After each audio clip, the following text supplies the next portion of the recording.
Hello again, dear internet archers of the world. What I'm going to talk to you today about is traditional carbon arrows. I've been using trad carbons for quite a while now, and I struggle to go back to wood arrows. I do occasionally use wooden arrows depending on what class I'm shooting things, but for the most part I use carbons purely because they're a bit tougher.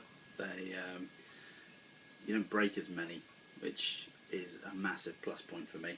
But anyway, on with these arrows. I'm going to talk to you about these two. There are other trad carbons out and about, but these are the two that I use. And I mean, there's others like grizzly sticks and things, but these are my two favourites. We have a gold tip Bearpaw timber stick, and then we have a Easton Axis traditional carbon. Let's talk about the Easton Axis to start with. These are fairly new. I think they only came out this year. They are a lovely, lovely arrow. They look absolutely stunning. They have like a glossed wooden finish, and they've been crested. It has the original vintage Easton logo. I don't know if you can see that. I hope you can. But yeah, they are absolutely stunning arrows. They look absolutely beautiful, and they come out of the bow brilliantly as well. They are a smaller diameter. They're 932 rather than the 516.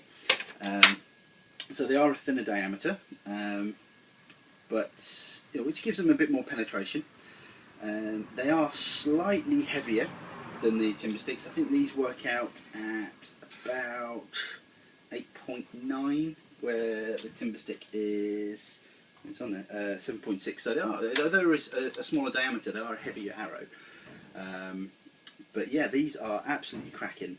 Brilliant for target shooting, 3D, anything. I wouldn't recommend stumping with them, purely because, let's open them up, take the tip out here.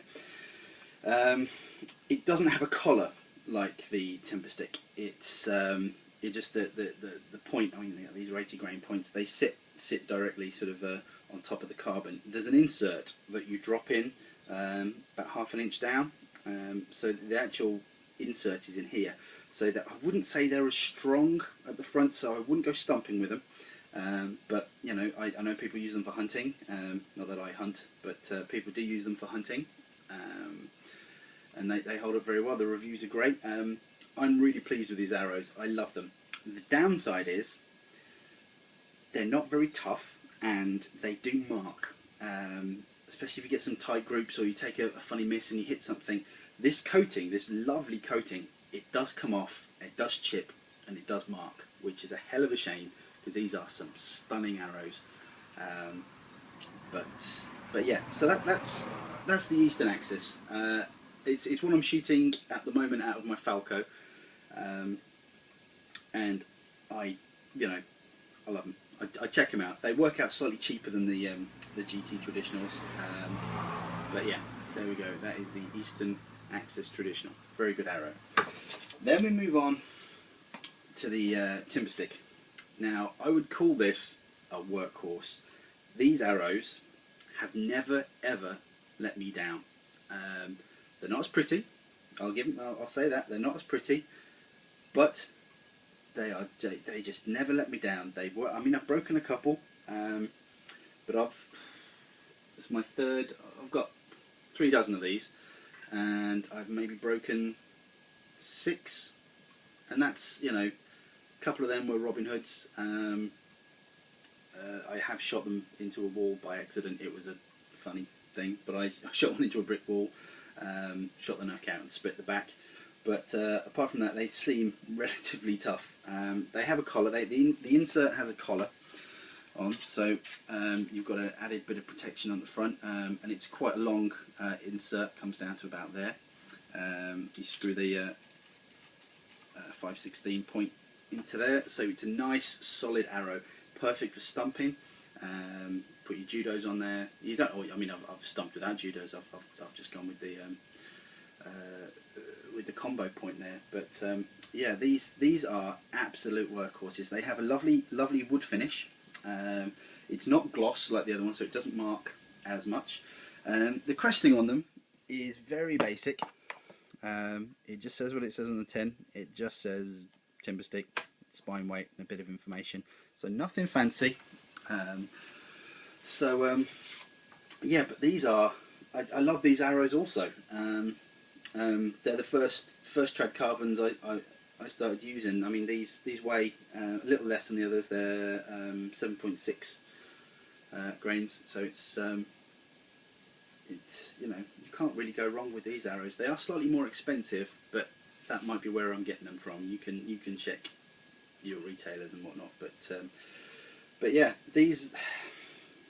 I mean, I wanna say which I prefer, but it's really difficult.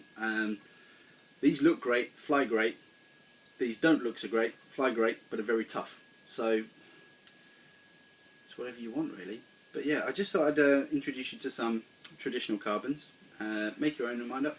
Try a few. The good thing about these arrows, especially from where I get them from, you can buy them individually. You don't have to buy a dozen like some arrows. You have to buy a whole dozen. You can buy them individually. So what I do, I buy one of. I've got one of each spine weight. I've got a.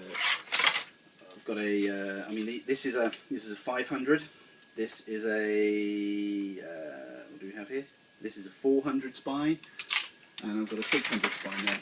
So I buy one of each spine weight, roughly around, because I've got several bows. It's nice to have the right spine weight for each bow. So buy them individually. You can bare shaft them, get exactly the right length, tune them up perfectly. You can do the same with the timber sticks. I've got some 600 spines, 400 spines. But yeah, I mean, I really do recommend traditional carbons. If you're not sure, buy a couple, give them a go. And that's about it, really. I hope you've enjoyed the video. Please subscribe to the channel if you feel free. Don't feel like you have to. Follow the blog at archeryadventures.tumblr.com. Yeah, shoot straight, guys, and I shall see you soon. All the best.